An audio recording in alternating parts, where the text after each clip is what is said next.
Maybe can you start? Yes, thank you. So good evening, everyone. My name is Joey Wong, Corporate Partner Manager for Westpac Group Corporate Partnership. Thank you to each and every one of you being here with us today. Thank you, Raising Victoria and Australian Chinese Jockey Club, putting together the Women Education Forum when the opportunity locked. We are very pleased to able to welcome for all our panelists. You are all highly accomplished women from the racing industry here at Victoria. Some housekeeping before we begin. We are coming to you while the webinar, where your camera or microphone should be turning off. Ensure the board wider webinar. If you have any question during or at the end of the webinar, please put it into the chat bar. We will answer once the panelist discussion has concluded. If some of you have some question or some reason, maybe the webinar shut down, don't worry, we will be reporting and we have to be back online really quickly. So now I would like to introduce our moderator of the event, Teresa Poon, Chairperson of Australian Chinese Jockey Club. Join me, a big welcome to Teresa. Thank you, Joey. Thank you very much. First of all, Westpac for giving us this opportunity in linking and to, acknowledge some of the very, accomplished women in the racing industry. And of course, I have to thank all our guest speakers for generously supporting this by giving us the time, in a very, very busy schedule. I'd like to begin by acknowledging the traditional custodian of the land on which we meet today, and pay my respects to their elders past and present. I think this acknowledgement is particularly relevant to tonight's gathering because there is a strong international representation amongst ourselves, not only with our guest speakers, but also with some of the organizations that they work for. Example, Spendthrift, who Australia, whose owners are from America, and River Mustang from China. We all have now called this land of opportunity homes. That's why I think the acknowledgement is particularly relevant to us on this day. When Joey, Westpac, Irene offered us this opportunity to get together to honor some of the accomplished women in the thoroughbred racing, we came up with an idea of how to introduce and to bring out this topic of tonight about the opportunities that Victorian racing in particular has offered us. So we just sort of thought that the best way is to follow the lifespan of a thoroughbred racehorse from the beginning to not the end, but to the end of their career. So the starting point, of course, is about how a horse is conceived, and that is the mating. So the mating obviously is the stallions and the mares come together to make babies. There's a lot of knowledge in it. And first of all, it will obviously start at a stud farm. So therefore, the opportunity for me to introduce Ziva Mullins, who looks after nominations at Spendthrift Australia. So hi, Ziva. Hello, how are you, Teresa? Now, tell me, what is nominations first? Explain nominations to, this is a very specific term. Yeah, so the term kind of relates to nominating your mare for a stallion. So nominations, my role is to get in touch with breeders, or breeders get in touch with me. We discuss their mare and I will match them to one of our stallions or the best stallion in our stallion barn for them. All right, now judging from your accent, you are obviously not Australian. Tell me where you come from and how long have you been in Australia, and what actually, brings you here in Victoria? So I'm from Ireland. I'm from a small town in Ireland called Kinvara. I grew up, my family are involved with racing. My dad's family in particular, my granddad managed a race course in Galway, and then their family, but mostly with national hunt horses. In Ireland, for me, there probably wasn't the opportunities that I was looking for. So I got on a plane. That was how many years ago? 2013, March in 2013. I got on a plane and I never went back. And Australia has really proven to be, like you said, the land of opportunity, where if you're willing to put in the time and the effort, you can go wherever you want, really. But you didn't come to Melbourne first. You had a lot of training with some good, very good mentors. Yes, I was very blessed to land a job at what was Bellerive Stud, which was the sister farm to Arrowfield. And my very first job was in the foaling unit. And I was sort of thrown in the deep end, as much knowledge as I thought I had. Horses are very good at humbling people. And I was blessed to have some really great guidance at Bellerive with a woman called Joanne Monaghan, who was then the stud manager there, and who gave me a lot of opportunity. Following that, Arrowfield sort of encompassed Bellerive, and I moved over to the main farm and worked in their yearling barn with Dennis Griffin, who was the yearling manager there at the time, and learned more than I can even.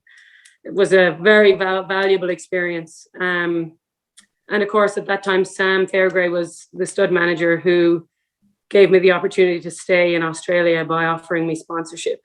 So from Arrowfield, I moved on to Aquas, and ran their foaling unit, and then became assistant stud manager at their Marundi farm. And well, I suppose the rest is almost history. Went on to a smaller stud then and managed that for a while, and an opportunity arose with Spendthrift, and I took it and ran. So I believe that that you with your life, your opportunity with Spendthrift is because the late Wayne Hughes wanted to invest a lot of quite a substantial investment in Victoria, and therefore this is a very a heavy investment from an American interest in Victoria's breeding industry, isn't it? Yes, yeah. What probably drew me so much to Spendthrift is the ethos and the passion that they put into the industry, and about how they want to make their stallions available to breeders. Yeah. Okay. So I can see that you are very, very happy with find that approach to really spark something. Yeah. So now that for our viewers, that is what Ziva does in Spendthrift, is put the mares in to meet the right kind of stallion and produce babies, what we call foals. And when they will, when they are foaled down, they will stay in the farm and grow into about 18 a year later. And they will be sent what we call the graduation from the stud farm to the yearling sale every year, when they will be being paraded and being sold to accomplish to everywhere, and to help people to buy into horses, to become owners, and also trainers, the place where trainers will seek all the future champions of the industry. And to help, this is like, to match the bloodstock and everything is no small feat. You have to know what you're choosing for. And therefore, a bloodstock consultant will be very busy at the auctions, the yearling sale complexes, advising clients or helping clients to choose the right kind of horses to be sent to the trainer for to be trained as a racehorse. And therefore, the service of a good bloodstock consultant like Carrie Hu will be very valuable. And also Carrie, during the yearling sale, what we call yearling sale is horses become ready to go to the trainers. She will be very busy looking for the advising clients and for to buy the right kind of horses. And Carrie's background and journey is also very interested. As you can see from her name and her surname and her photograph, she is Chinese, but she went through a very, very good training program. And I would like to get Carrie herself to come and say something about her journey, how she ended up in Melbourne. Yeah. Hello, everyone. Thank you, Teresa, and thanks Westpac, ACJC, and Racing Victoria for putting this night together. My name is Carrie. As Teresa mentioned, I'm from Beijing. So I studied economics and finance for my undergrad and my master's degree. But I always loved horses when I was growing up. I was like riding horses, doing show jumping.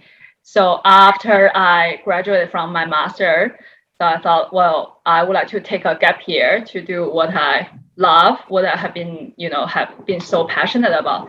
So I went to a farm called Darley in Lexington, Kentucky, in America. So Darley is owned by Sheikh Mohammed. It's one of the biggest thoroughbred operation in the world. I did a year of internship there. And then after that, I was very lucky to go into a very prestigious training program in the thoroughbred industry called the Darley Flying Start. Now it's called the Godolphin Flying Start. So that is a training program for young people to go around the world and then learn about the industry and the practice in all the different countries. So we started in Ireland. We actually went to Kildare, where Ziva is from. So we were based in Kildare for like 3 months. And then we went on to Newmarket in UK, and then to America, and then to Australia and Dubai. So that's the full training process. And then during that whole time, I was very lucky to went to visit a lot of farms and to learn from some of the, the best people in the industry. So after that, I was recruited by Riva Mustang because they just set up the company in Australia, and they was they were going to expand into Europe and Japan. So the chairman of the company found me and then said, would you like to come to Australia? And I really, really loved Australia during the whole traveling. So I said, yeah, sure. So I come here. And yes, so so we have a group of broodmares in Australia and some racehorses in Japan and some mares and racehorses in Europe. So my job involves plan the mating for our mares, which, as Ziva said, like we own the mares, and then we will send the mares, we'll choose the stallion and then send the mares to the stud farm. And then after they have baby, I will kind of plan what to do with the baby. Do we want to keep them or do we want to sell them? So we actually sold the horse that's now in Spendthrift. The stallion now called Dirty Water. So it's just like a fascinating process in this industry, I think. So we bred the horse back in 2016, and then sold him in 2018 to Spendthrift. And then the horse was named Dirty Work, and then was raised under Spendthrift banner. Now he's retired as a stallion to Spendthrift. So I'm sure Ziva is very familiar with the horse. It's just so fascinating to follow, the whole life trajectory of a horse and how, from the time they were born to how they developed. It's a very, very, very fascinating industry. Okay, so, you are now calling Melbourne home? Yes. I'm now based in Melbourne. Yeah. So, would you say that, that this is because why choose Melbourne instead of, why Riva Mustang, Mr. Wu chose Melbourne because, he has pastoral property everywhere, isn't it? Yes, yes. So he also have some other business interest in Australia, and I think it's probably his personal preference at the time to set the office in Melbourne. But I've been very lucky to do a lot of traveling because of my job. So we keep some of the horses here in Victoria, and we keep some in New South Wales in Hunter Valley. And of course, the horses in training, they'll race in Queensland, they'll race in, like Randwick, or they'll race in Flemington. So I got to do, especially before COVID hit, I got to do a lot of traveling, like all the time. Like I will go to the sales in Magic Million in the Gold Coast, or go to the sales in New Zealand. Yeah, so it's a very interesting job. Yeah. Okay, Carrie, thank you very much. Thank you. When the horses was being sold or selected in the yearling auction, the next step is obviously for someone professional to train these babies into the future champions and winners, thoroughbreds. And of course, that job is not everyone can do it, and it is a very specific job. And the know-hows of everything, we will really have to, even as an owner of the racehorse, we will actually have to rely solely on the expertise of the trainer. Trainers really bring out the best in a lot of horses. And of course, our next speaker would be in a prime position to tell us, this job. Natalie Young's journey is also a very interesting journey. I'd really like to ask Natalie why she and her husband and her training partners, Trent Busselton, actually chose Melbourne, Victoria to be their base. Natalie started her journey in New Zealand, but as far as I know, she went to Singapore where she met her husband. And then she went back to New Zealand, and then the journey started there. So Natalie, how are you? I'm good, thank you. Thank you for having me, Teresa, and welcome everybody. Have I said everything correctly about you so far? Yes, pretty much. Yeah. It was. I think it was at the age of 19 that I think I was doing about probably a 90-hour week, and I had a jockey come up to me and go, "Oh, do you want to go to Singapore?" And I was like, "Sure." And I think I was on a plane the next week, and I ended up working over there for a Chinese trainer, Bernard Ang. I worked there for probably 10 years, and then I met Trent over there, and then come back to New Zealand. And we really wanted to progress in our own training, right? And we were there for a decade, but we kept sort of having horses coming over for the Spring Carnival. We sort of only had a small team in New Zealand, 20 horses. But once you bring horses over for the Carnival, we had Sangster over in 2011.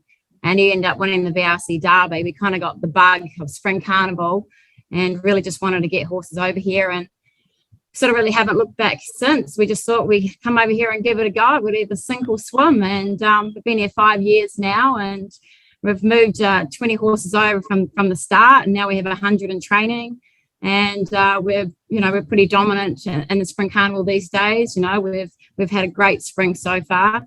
So, we've had a lot of success, and, it comes right back down to going to the sales and buying and selecting those yearlings and finding clients and owners into them, and, letting them enjoy the journey on the way to success and winning on the racetrack, because there's really no better feeling than getting that win, on Spring Carnival. Any win, doesn't matter where you are, whether you're out country or not. So it's got to be something you've got to be very passionate about. It's a lot of long hours, and you've got to have a really good team behind you. And when it's your own business, you don't mind putting in those long hours, but when you reap the rewards and win those group races, and see the enjoyment and fun of the owners on their faces when they're with you, it's phenomenal. And you feel like you're actually achieving something and giving someone else that reward of winning on those big days. That is on the screen. You can see that there is a very famous silks of that have won you have won a lot of good horses and make the horses a stallion, and in particular Tagaloa, who you met your husband. One look at him, you fell in love with him, and there's no return, and that's it. That's the one that I wanted. Now, yeah, well, that was pretty much like Tagalolo when he walked out of the box at Arrowfield at Magic Millions. I was like, that's my horse. He just had, there was something about him. He had serious charisma, and I knew he was destined to win a Group 1. And he sort of changed the dynamics for us training prospect wise, because everyone sort of, we'd won a couple of derbies. They sort of thought we're more staying trainers, and to buy that horse, I think we paid $300 for him, and to have him to win a Blue Diamond, it just changed the dynamics that we can actually train 2-year-olds. So it's sort of, it's really, pushed our business forward a little bit, and we're sort of now getting, the bigger clients like Aussie Care and so forth that, can help sort of buy those more expensive horses. And yeah, it's been a great journey so far. Going back to your success in staying horses, you won the VRC Derby with Sangster in 2012, is that right? 2011, yeah. 11, and then won the won the Australian Derby in 2016 with Tavago. Yes. That's when the time that you make the move. Why you choose Melbourne instead of New South Wales, Sydney? I think first time I ever got to Melbourne, and I had my 2 young kids until I think my youngest was 3 months old, and I had Trent's mum with me, and I was over with 4 horses. We just come over for the carnival. First time I stepped into Melbourne, it just reminded me a lot of Singapore, I guess, just the city, the vibe. And I just thought, every sort of trainer that trains here in Melbourne, they just, they get a bit of a go. And, we sort of looked at Sydney and looked at a few other places, but Melbourne was somewhere that I just thought was very multicultural and just had a really good vibe about it. And if you want to really be, dominant in that spring carnival, which is, it's like the Olympics, I thought, well, we're better being here. And we looked at around all the tracks, and we found Cranbourne as a home. It had the best facilities. And in the last 5 years, this training track's just growing phenomenally, So I think it was just a really great move. Yeah, so all the best, and you got Rich Hips running at the Gong, $1 million race on Saturday. So, good luck with that. Thank you. She's just about to leave in about 10 minutes, actually. Okay. So she'll get loaded up. She'll head up to Sydney. So, yeah, no, she was great. She won on Melbourne Cup Day, the Group 3 race, 2 years in a row. So I think she's got a bit of a wide gate, but I think she'll put her best foot forward. She'll be a nice each way chance. All the best to you and Trent. Thank you. So now, the next thing is with a trainer, with champion horses, we need an owner. And what better owner can we talk about, in Victoria is the owner of the champion mare Black Caviar, who was undefeated in 25 races, which include 12 Group 1s, and she's won almost $8 million in prize money before she retired and she was the champion horse of the year during the 4 years career, between 2009 and 2013. Pam, how are you? I'm very well, Trace. It's lovely to see you and lovely to be here, and I'm actually honoured to be part of this. So thank you very much. Yeah, tell me, this almost a freak, Black Caviar. What is it like to at the when you win 1 race, 2 races, you just sort of said, that's good, and then when it get undefeated for about 15 or 20 races, it gets a bit, hairy, isn't it? Well, it didn't get boring. Yeah. So, and it's still exciting. In fact, I can tell everybody that last night at 11:30, Black Caviar had a filly foal by Written Tycoon. So that's fresh off the press. A filly foal, all well. So we're very grateful for that too. So congratulations. Written Tycoon is a Victorian stallion as well. Yeah. So very, very homebred. Yes, he is. He is now. So that photo that's on the screen now, that is her daughter, and we were at Lindsay Park Stables at Flemington, and they recognised each other. The filly was there, Black Caviar was down to do a parade at Flemington, and they saw each other, and it was like a magnet. The handlers just had to follow the horses that came together like magnets. It was uncanny to see. So that was last year. Yeah, and tell me about your meeting with the Queen. Well, the Royal Queen escort. was much smaller than I thought she was. I sort of always imagined the Queen to be, you know, a larger than life person, but in actual fact, she's quite tiny. And we were invited into her box prior to our race at Ascot, and we were coached as to how we were to address her, ma'am, as in Pam, which was really easy. I didn't forget that. We were able to speak with the Queen for probably 10 or 15 minutes, and people asked me, why did the Queen laugh when you came up onto the, you know, presentation stage? And I said, it was because I said to her, here we are again.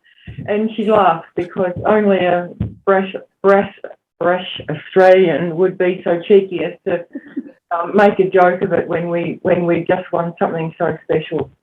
So the Queen was marvellous, and Paddy Bell, when the Queen actually was down waiting for the horse to come back after the race, and the horse was a bit sore and pretty tired, and Paddy said, would you like to pat the horse, Your Majesty? And the Queen said yes, and I thought, as the horse walked forward, it was almost a stagger.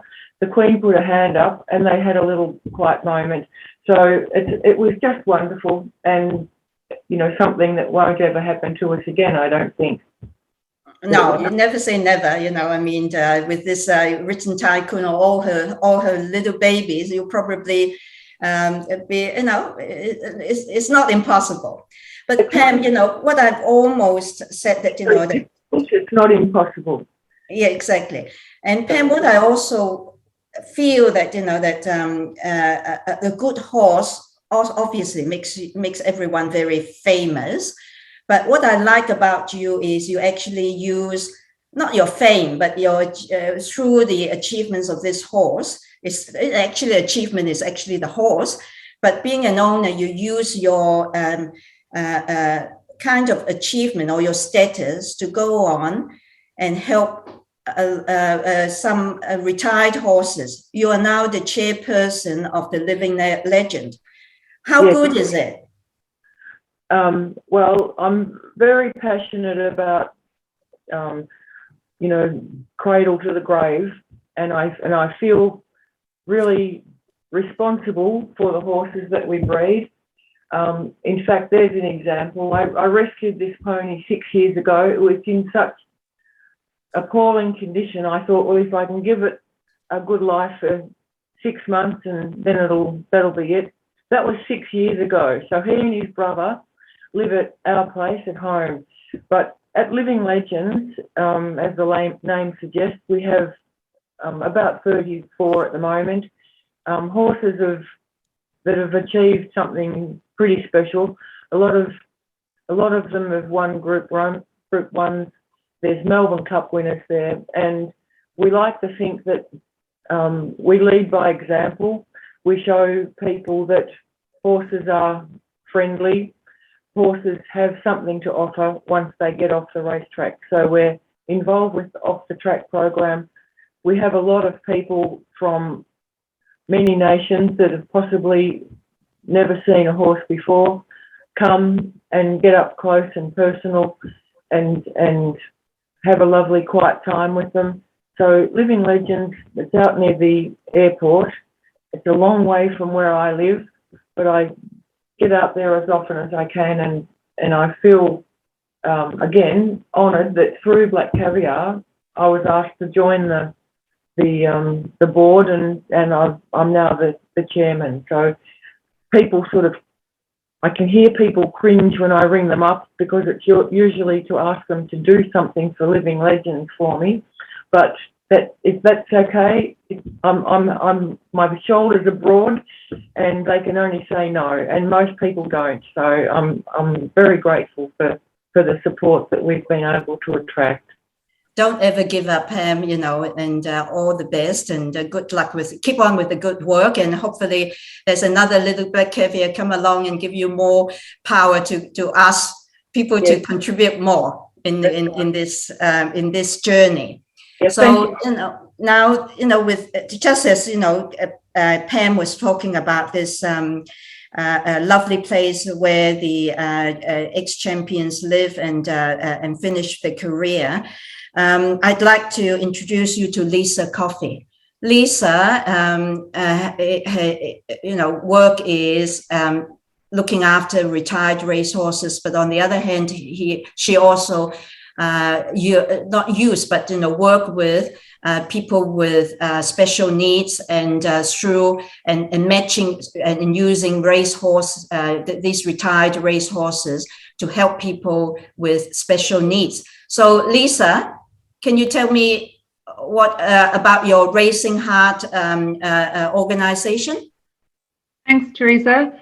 So Racing Hearts offers equine-assisted counselling and psychology to people in our community who have psychological or intellectual challenges. So they may be people that are referred to us from hospitals or psychiatrists or our local GPs, and they come to us for counselling and psychology. But the unique aspect of our organisation is that we integrate equine-assisted therapy with those clients in their counselling and psychology sessions. So all the team of horses that we have, apart from 2 Shetland ponies, are all retired racehorses.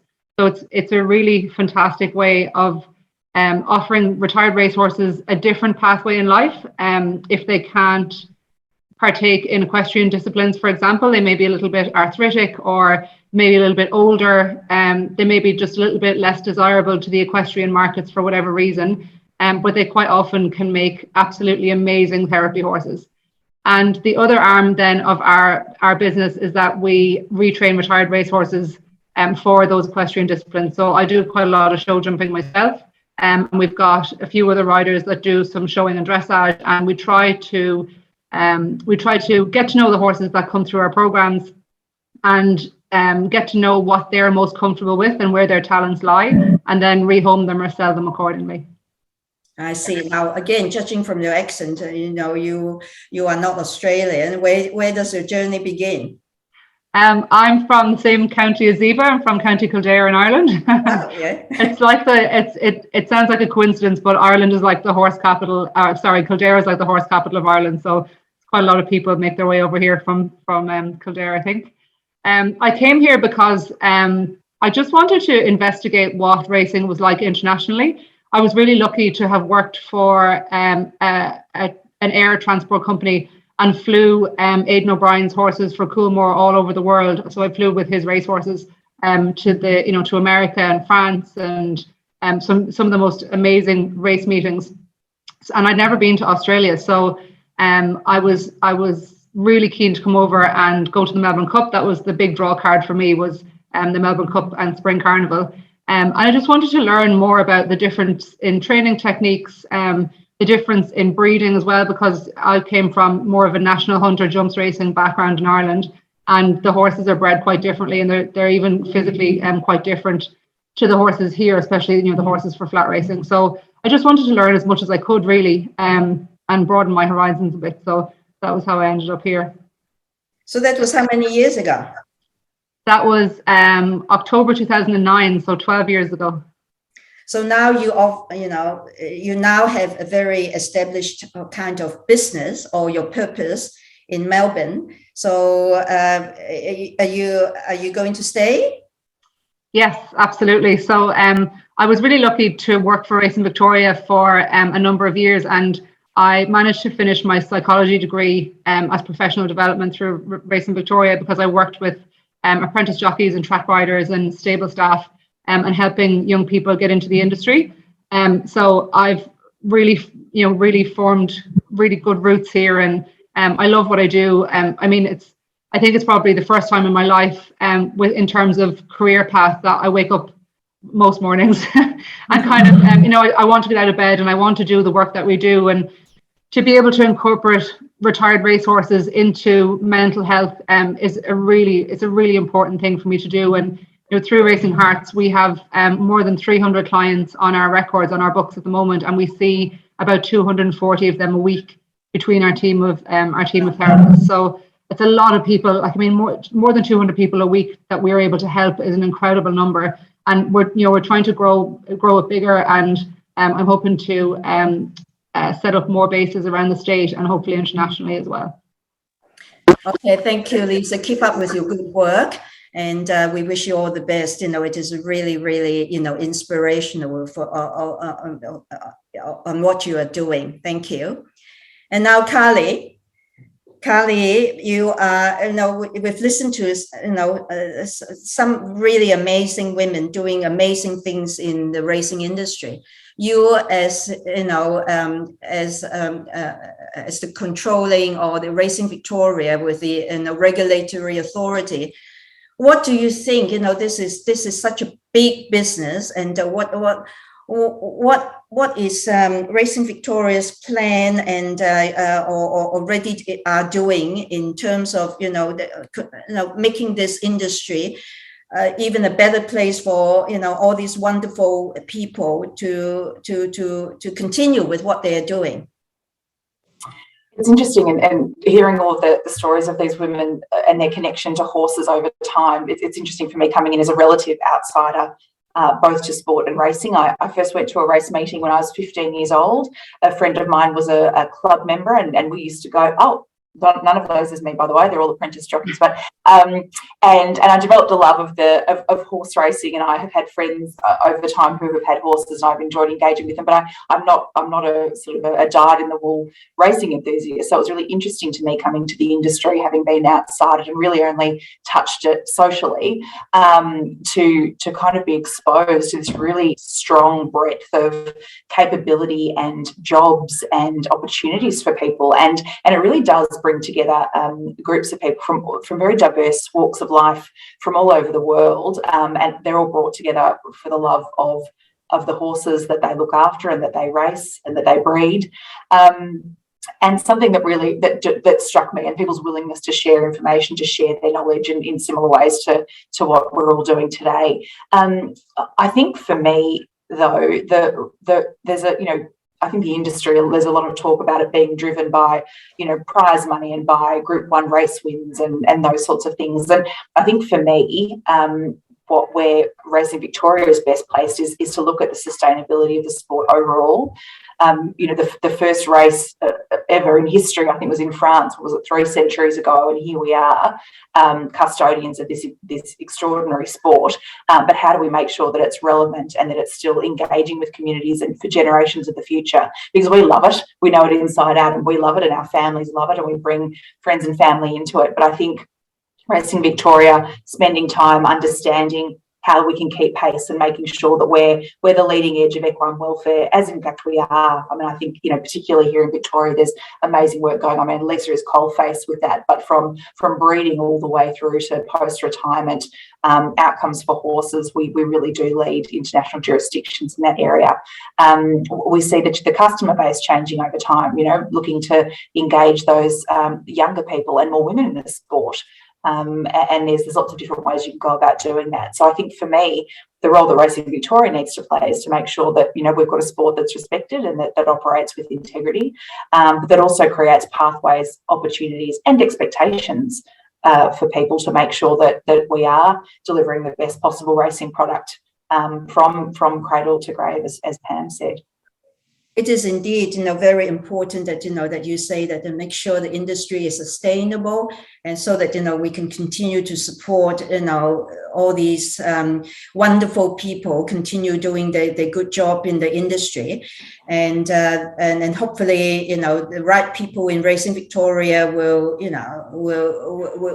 work together with us, and, and we in Victoria in particular, racing will get a very bright future. And therefore, after, Carrie has actually opened up, a whole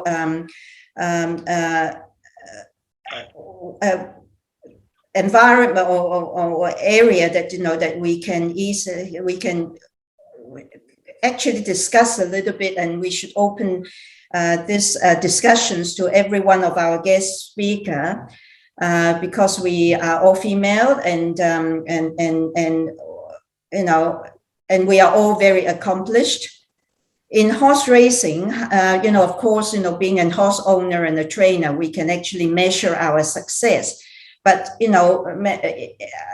let me ask, maybe Pam, what is it in you that being a horse owner that you can say that you can measure your success? How do you measure it?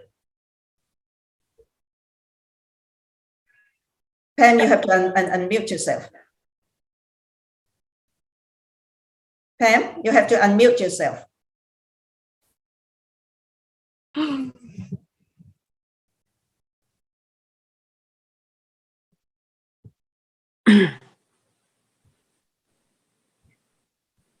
Still can't hear you.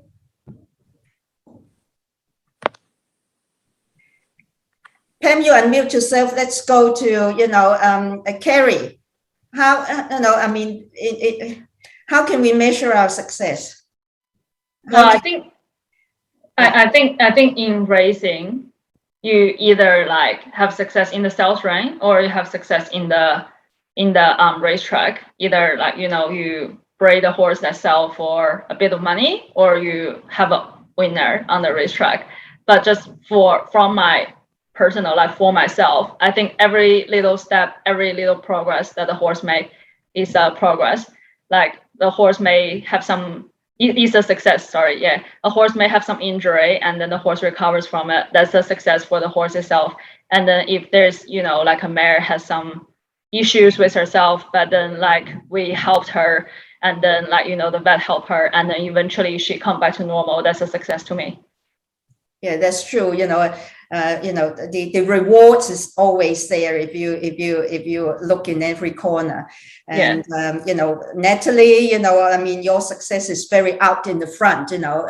People just say how many winners you have. So any other things that that you can find a rewarding aspect in your life other than it's not just winners on the track. Well, a lot of it obviously is about winning, and it's about increasing the value of the yearling that we buy and that we put clients into. And obviously if you're not winning, well, you can't grow your business. But I think it's important that still, for me myself, is the fact that I can still pay my wages to my 30 staff and grow my business each year so I can keep employing young kids and get them into the field of training. Or there's so many avenues you can go through now in the industry. You can be a vet, you can be a farrier, you can be a truck driver, you can be a strapper at the races, a track rider, and they're all really good income. You can actually earn really good income from it. So I think for me, it's also just being able to employ people that don't have the skills to do much else, and they may be able to just have a love for animals and a passion for horses. It's just really, helping them, have a livelihood. So I think that's really important as well. Yeah, you almost are talking about our last topics about how we can actually encourage more young people to get into this industry. But Lisa, I think, the most rewarding job will be your area when you can see that how a horse can help person with, with special needs to actually get results. Is that right? Yeah, it's really incredible, both when we can find both aspects, if we can find the most perfect home for a retired racehorse, or if we have clients here and they really get a healing benefit from whatever exercises we do with the horses. And quite often, we will be in a session and we'll have planned an exercise with the horses based on the client's needs. And we will have an expectation of what that client is going to get from it. And more often than not, the client will get way more than we would have ever have imagined. And they might get something completely different from it, where we will have planned or assumed they would get something else and a smaller benefit, and they walk away with really huge benefits. And for a lot of people, it can be really life-changing, really genuinely life-changing for them. So it's pretty amazing to see what these horses can offer people even when they finish racing. Yeah, and Ziva, obviously when you breed a very champion of the horse, like, River Mustang, that brings back a stallion back to the farm, that would be, that would be the ultimate, reward, isn't it? Oh, absolutely. Recently, a success that I think everyone on our farm took, was a huge thing for the guys in particular, was to have Overshare, who they bought as a yearling, bred his first winner. And that, as a newbie to the farm, essentially, I was still able to enjoy that success and really absorb it,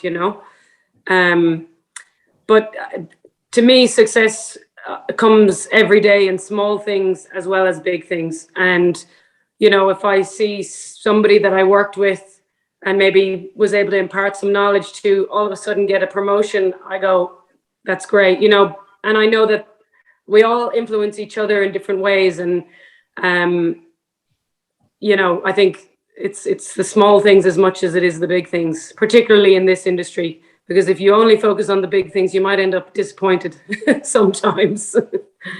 So. Yeah, that's why we are still doing it, that's for the love of the industry. Now, we are all women and we are working in a very male-dominant industry. Do you think that there is still a lot of challenges? And if that is the case, how can we promote gender diversity? Carrie, you have been in a lot of big corporations. What do you think? Attracting new people to the industry. Hey, gender diversity, do we have still, as a women, we still have a lot of challenges in this male-dominant industry? It's really interesting. I mean, I used to like to trot out the fact that we've had gender pay parity in racing forever. If you're a jockey or a trainer, you win the same prize money, the same split of prize money if you win. But that probably only tells part of the story, because when you look at the statistics, female trainers and female jockeys are just as likely as their male counterparts to win, whether it's Saturday meetings or in general overall averages, all those sorts of things. And yet, as a group, they only make up about 20% of the overall population of those groups of trainers and jockeys. So that kind of takes me to the question of, well, maybe it's not about parity, maybe it's about equality of opportunity. We're creating the right pathways to be able to bring women into all elements of the industry and to give them a real chance. I often think about the Michelle Payne story, and she tells them, we've all seen it on movie screens now, but she talks a lot about being given a chance by Darren Weir to ride Prince of Penzance in the Melbourne Cup that year. And I think for me, the symbol of whether we're being successful in our ambition to diversify gender in racing will be that it's not seen as somebody being done a favour or given a chance, that we're putting women on female jockeys on horses because they're great jockeys, that we're taking our horses to great female trainers because they're great trainers. I'd like to see that kind of shift. So, I look around the place, there are some parts of the industry that are heavily populated by women. I look at the retraining community, are heavily populated by women.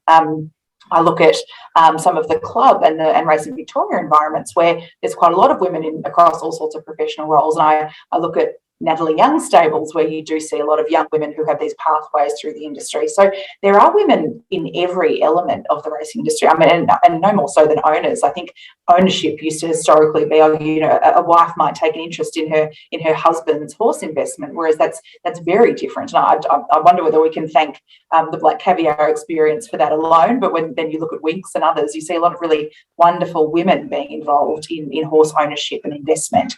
So but there is a long way to go. There is still this distinction between men and women, as opposed to there being such an equality of opportunity between them that it becomes so much more commonplace. So definitely more work to do. But when I look around a screen like this, I'm filled with a bit of confidence.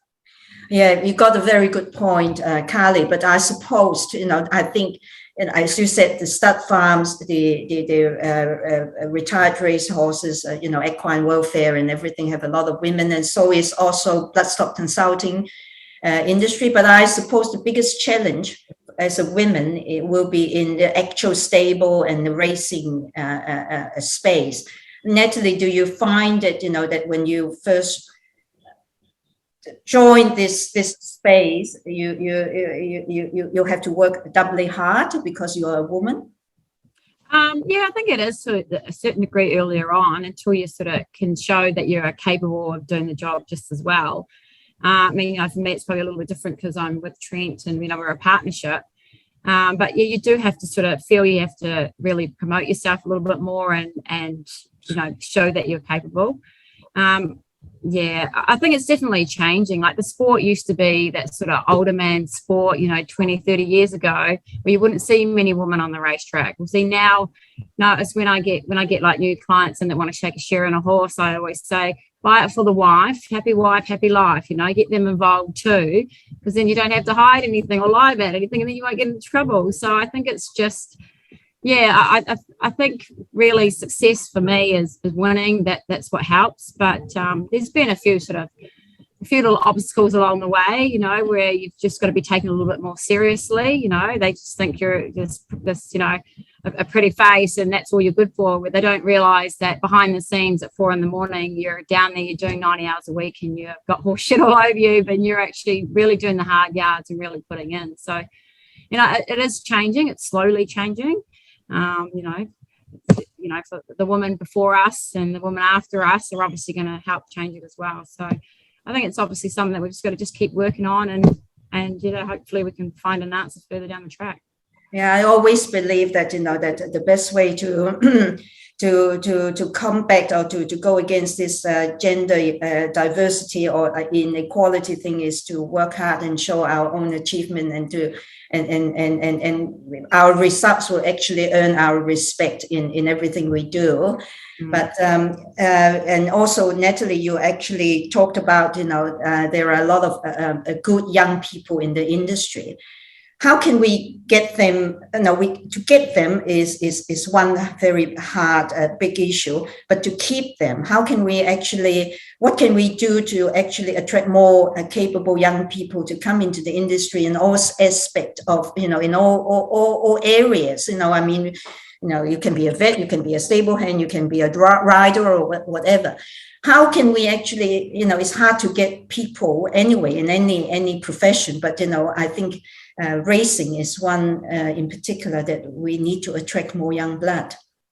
I mean, sorry, obviously, you know, it's the hours that we do too, which, you know, do put a lot of people off. You know, when the alarm clock's going off at 3:20, it's the middle of the night, basically. But, you know, I think, you know, if you're really passionate about it, I think, you know, people will get up and do those hours. And you've got to pay, like, we sort of pay a little bit more than most. I think you've got to pay a person what they're worth, and if you want them to stay, if they're worth it, then you've got to pay the money. You've got to pay a good hourly rate, a little bit above the award rate, and you've got to give them a good working environment. You've got to make sure that, you know, they're noticed in the workplace, no matter what they're doing.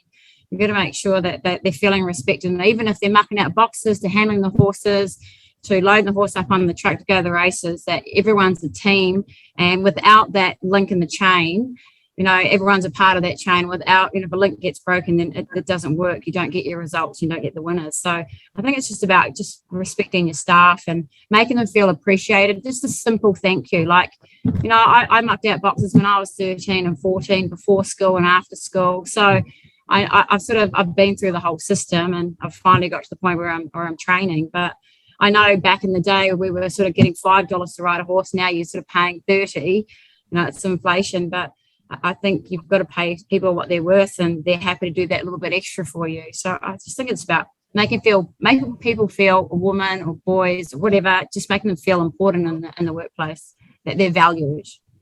And Carly, do you think providing training would help to attract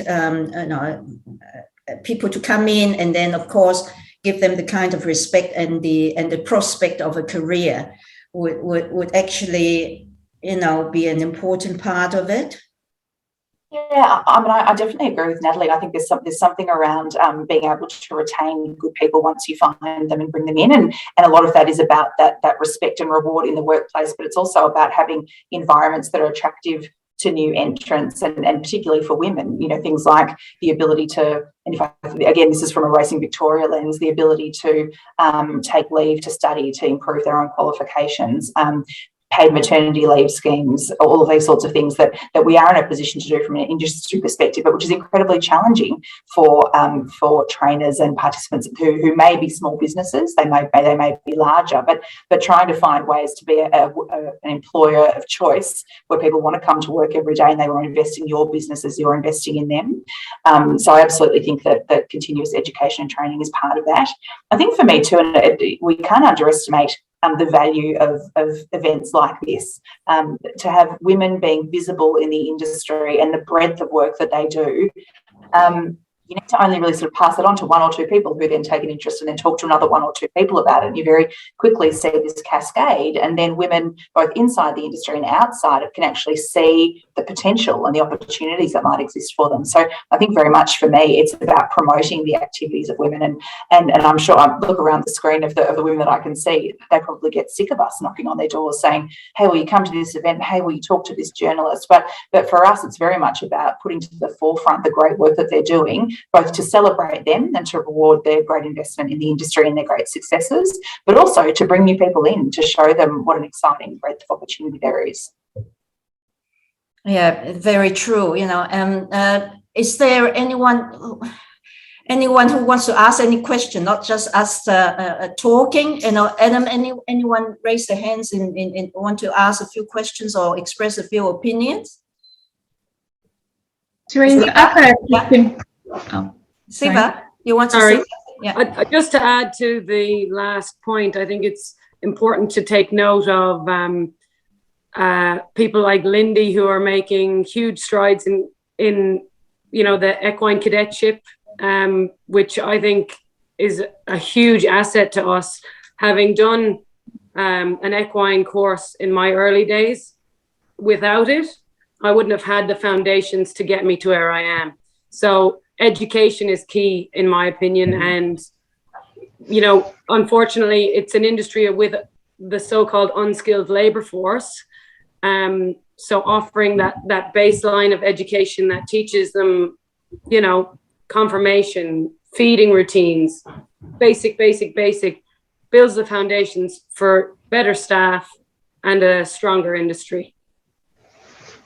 So Carly, this is your area, education. I was listening, I was nodding. I agree, and I think I'm certainly, probably Lisa's got a few stories to tell. There's probably a lot that's changed and a lot that hasn't changed in the time since she sat in the chair. But certainly what we try to do is engaging with both kind of government providers and other providers of these basic services to try and make sure we've got that base level qualification, and lobby government to make sure they're funded courses so that they're really accessible and like that. So I couldn't agree more, because I think what we're finding is that you guys out on the coalface are having to train people from scratch. You're getting these clean skins in, and even just from a horse safety perspective, you want to have some confidence that there is a base level of understanding about how horses operate and how to be safe around them. So no, I couldn't agree more. I think there's definitely always room for improvement in that area. Thank you, Kelly. Actually, we got in the chat box, we actually have a question to asking Natalie.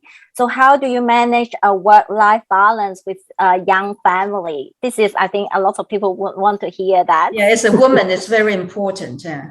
Well, I'm probably lucky that I do the hours, because the time, I'm finished most of my morning. Like, get home and take the kids to school. Like, since we've been over here, I've actually got like a live-in au pair.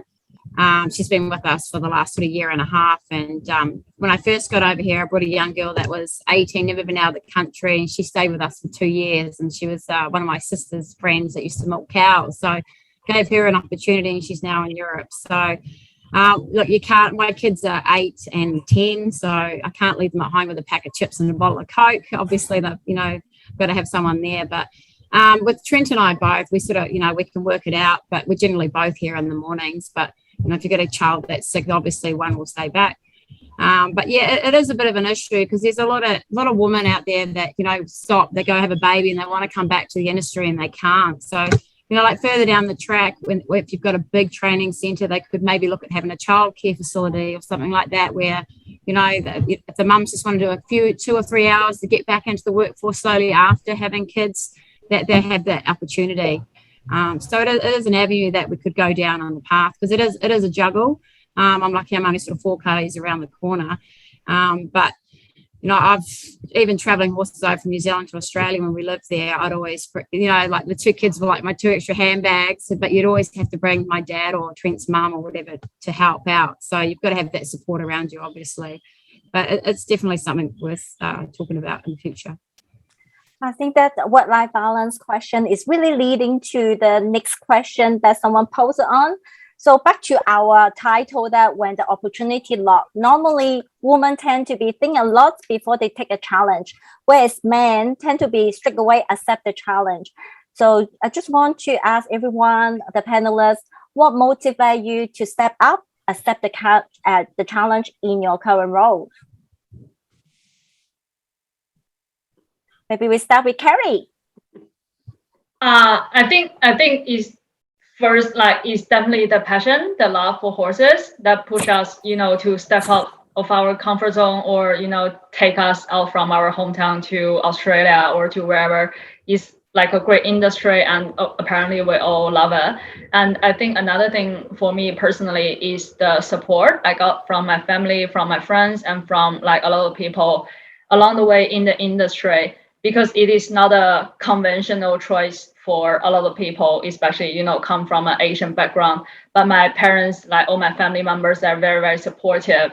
And along the way, I think because there are very few female, there are very few Asians in the industry. So I've met a lot of people who are very, very helpful, who are very, very willing to help me, give me all the advice I need. So I think that's the reason why that we're here. Thank you, Carrie. And Ziva, what makes you step up to accept the challenge? So much. I'm incredibly passionate about the industry, and I'm always striving. For me, it's about learning new things constantly. So from being, foaling the horses down, I've always had this curiosity as to why do we do it? How do we do it? And so this phase is, for me, stepping into nominations at Spindrift was a case of needing to know more. I always need to know more. So, well, there will be a lot coming your way. So don't ever give up, and just continue, stepping up, And Lisa, you will have a lot of challenges before you come to this stage, and you will still have a lot of challenges in the future. What makes you, what drives you? I think predominantly what drives me is the welfare of the horses that are in the sport. And then also the welfare of the people that are both in the sport, and for people who connect with horses, even if it's not within racing. I think this probably links into all of the questions we've been, the things we've been talking about.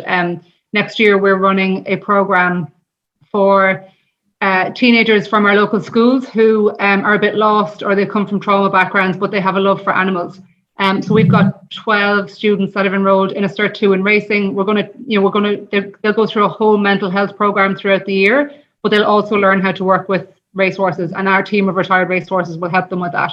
So it's about, the welfare of the horses, teaching the next generation coming through what's important about looking after our industry for the bigger picture, but also the welfare of the horses then as well. And then in turn, understanding that, we need healthy people to have healthy horses. So if we can keep ourselves healthy, both in mind and body, we have a much better chance of taking care of our horses and our sport.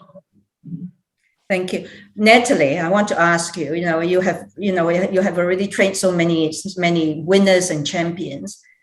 What do you think will be your next challenge to make you step up and do more? What challenge do you think will be your next one? I don't know. I think it's sort of challenging every day. You've got this animal that you absolutely love, that are athletes, and you've got to make sure you're taking the care of them to paramount levels, so that they can, get the best out of them and win on the racetrack. So it's probably just a lot of hard work. You've got to be fearless. You've got to step up to the challenge. And for me, getting those results of buying these horses as yearlings and seeing them progress through to their trial, to the races, and then winning on those big grand days, that's the satisfaction that I get personally, because they become like your children. They're like extra children. I have 100 extra children as well as the 2 at home. You become very fond of them, very attached to them. And, they probably get more attention than my kids. The horses in the barn probably get more attention than my kids sometimes, because I'm with them for so many hours in the day. So I think the challenges going forward will just being able to keep running your business, keep doing what you're doing, and just making sure that your whole team are happy and they're happy in the workplace, and just getting that new people through and making sure that we're sticking around training for the next 20 years. That's really the challenge. So hopefully that's the case. Hope you do. Hope you continue doing it more than 20 years. Now, yeah. Pam, apart from looking for the next black caviar, what makes you step up and continue doing it? Well, we this was the 7th foal that she had yesterday, and we probably retired 4 of them through, various things. Bit slow, a couple of them, hurt in the paddock, another one, throat infection, the usual excuses. It doesn't Maybe you need one of them in the Busted and Young camp. Pardon? Maybe you need one of them in the Busted and Young camp. Yeah, but look, if you've got something young in the paddock and you go and see it and it's fit and healthy, it's a champion until it proves otherwise, isn't it? But look, it doesn't have to even be the black caviar line that we've got. Alison and I have been breeding. We've got the 4th generation that we've bred and raced. I went up on Monday and saw a 4-week-old and a 4-day-old that, we sort of raced the mothers, and now we've bred one to Magnus and one to Fox Wedge. And just the fact that, we've planned it, we've created it, it's really exciting. And, I'm under no illusions that we're going to get another black caviar, but we might. And even if they're racing, I go all over it normally, go all over Victoria, wherever the horses run, I go and watch the races, and I just love it. And then often I might watch one other race and then I turn around and drive home again. And my husband can't understand that, but to me, it's why I do it. I love the environment. I love watching the horses. I love touching them. I'm sure they've got no idea who this woman is, but I still love them, and I still treat them like they're mine, my kids. So you get very attached to them. I agree with you, Natalie, and you see, and you're working with them every day. But often, and this last 2 years has been horrendous for owners. I've got yearlings now that in the Hunter Valley that I haven't seen. I've seen pictures of them, but and that I think that a lot of owners are in the same situation. They've, you keep forking out all this money, and you don't see them. So hopefully, if we all stay well, we can all get back and start doing what we love. Yes. But you get up in the morning and you look at the phone to see if something's been born, and thank goodness last night's one was the last one. So I can breathe easy. You got the best in the last one. Now, speaking about the best in the last one, I'll leave you the last, Carly, because the challenges that were being thrown to Racing Victoria is enormous. So, what makes you wake up every morning to face all these challenges? Oh, look, so I won't lie. Some days are easier than others, and certainly COVID has presented its own unique challenges. I think we're so incredibly lucky as an industry to have been able to race throughout the entire period, and that is absolutely down to the men and women getting up every morning and training their horses and taking them to race meetings and suffering through all sorts of onerous and dreadful protocols to keep everybody safe and healthy and well until vaccinations arrived. So, but that was an incredibly complex thing, I guess, just to navigate that, certainly at the beginning, and then to maintain as we went through. So that certainly creates a bit of fatigue. And I think I certainly look at people around the industry who, we don't want to seem ungrateful by being exhausted, but we're exhausted, because everybody, other people have not been as fortunate, and people have lost their jobs in other industries, and we haven't been in that situation. So there is absolutely gratitude for that. But it's been an incredibly busy time for everybody associated with the industry. I've got to say, something Ziva said earlier really struck me. It is the small things, I think, sometimes that motivate me. So I get joy out of being able to educate people about the racing industry, and one of the things that we've been really focused on, certainly over the last 6 months, but we've got quite a program of work coming up, is educating people outside the industry about the industry, and in particular the way our horses are cared for, and the science that sits behind everything, and the rich history, and the human and equine elements of the sport, not just the racing they see broadcast on Channel 7 on a Saturday afternoon, really getting into the guts of it to create those human connections with the industry and hopefully a lifelong engagement from people. So I enjoy having sometimes those one-on-one conversations where you educate somebody about something they didn't know, or you shift a perception here or there. And I find that quite rewarding. And I deal with some really great people. The people in the racing industry are colourful, they're engaged, they're passionate, they're so willing to support other people getting up to speed and all those sorts of things. So I love the people I work with. I love everybody that I meet through this job. And I just like to spend every day trying to make life a little bit easier and a little bit better for people in the industry who are doing such an amazing job. Thank you, Carly. I'm very conscious of the time. We're actually overrunning, but we have one more question from Alana. Can we have Alana? What's the question? This is the one last question. Teresa, it's actually one for you. I've dealt with you for a really long time, and you make such an amazing contribution to the racing industry across so many different levels, but I've never actually asked you how you actually got into racing. Well, I am a Chinese from Hong Kong, so that's explained everything. So when I came to Australia, I met my partner in my breeding industry, and David, who we didn't have much Creek Farm then, but he had a bit of a success, and he is very much into breeding. So being a punter from Hong Kong and very much in love with horses, again, it's all develops from a passion about in horse racing, and mixed up with the breeding. So I have not got the chance. So and this is now really my passion, and all that I do is look after the farm and the horses, and to try to give it back to the industry, making things happen and connect everyone.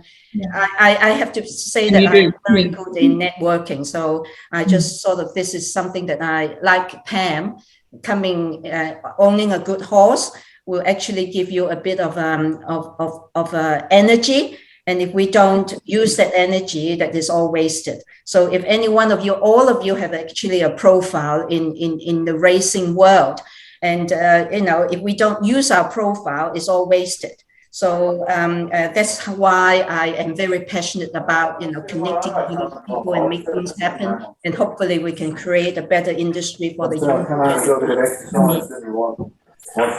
Thank you, Teresa.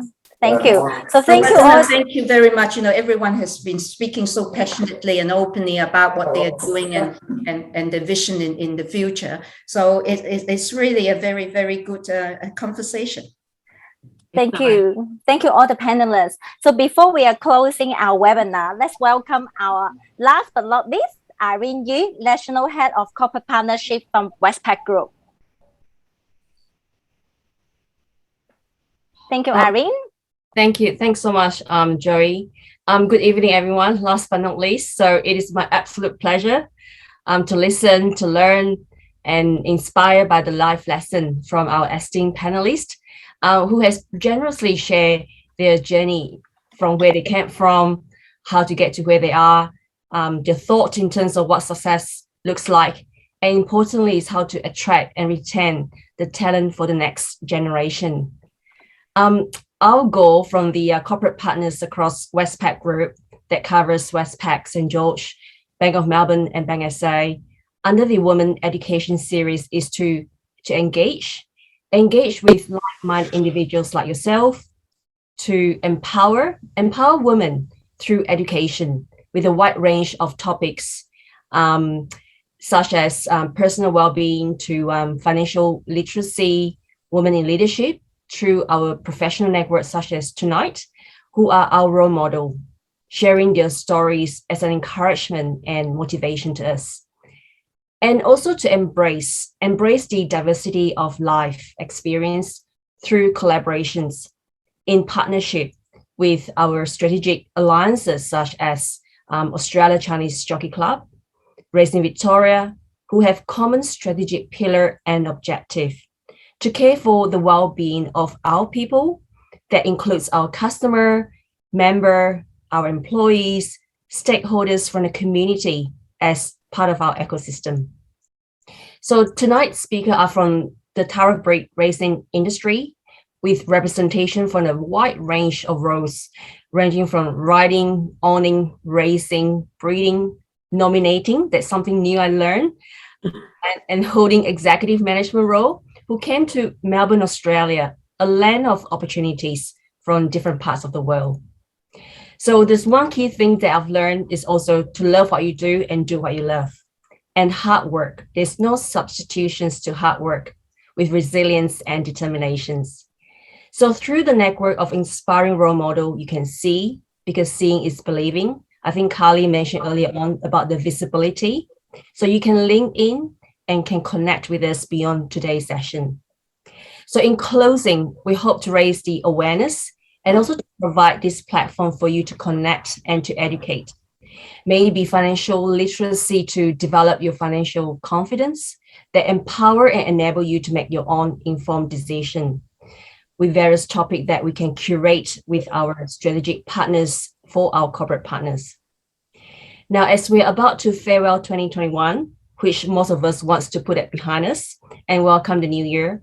So some of us might want to reset our new year resolution, and that includes me.